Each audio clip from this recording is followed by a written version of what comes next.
Couple of these in there too. How do you do? It's your boy for baby fun art.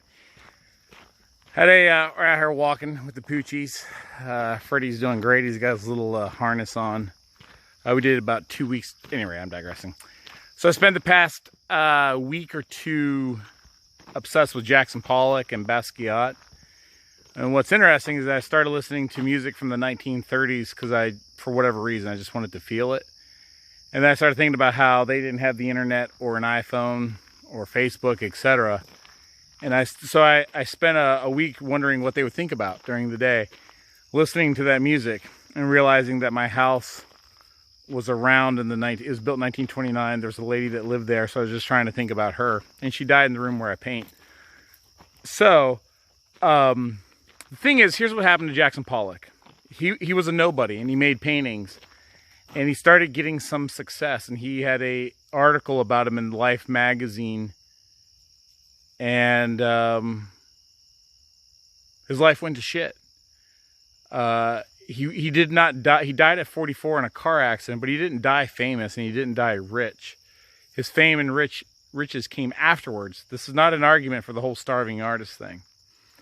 Basquiat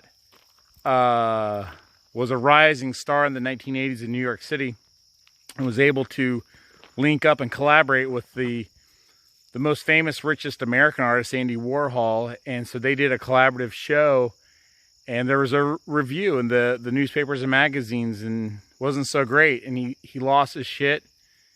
He had a drug problem. But after that collaborative show with Andy Warhol, he spiraled down. Long story short, he OD'd age 27. So I was just sitting here thinking about it. So with Jackson Pollock and Basquiat, they didn't have Instagram or Facebook. So they didn't have daily likes, daily postings, checkings, etc. But as soon as it came out, like in a magazine or a newspaper, negative feedback crushed them. And they weren't capable of recovering from it. And I just think that that's fascinating because now 2 billion people are on Facebook. And I think that depression and anxiety is skyrocketing based off of daily postings and whether or not there's enough likes, viewers, shares, comments, etc. Or whether or not there's any negative feedback at all. So that was a little bit of a rant. I don't think it was very good, but it's what I was thinking about. Check this out.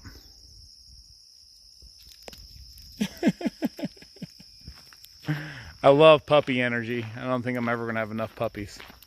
Bye. There's something about operating in the shadows away from the public eye or the public acceptance or validation that enables a creative spirit or an insecure person to take risks, to do things that are oddball. You might get rejected. People might think you're a fucking weirdo.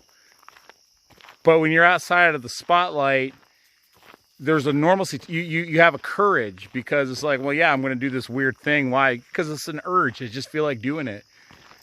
But then when you bring in the spotlight, it causes all these problems, these second guessings and stuff. And so, I don't know. I think that I don't have a answer. These are just some thoughts.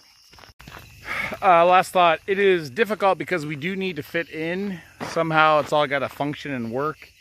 And yet, great courage is required in order to do creative leaps because people will send negative shit your way. That's just a fact.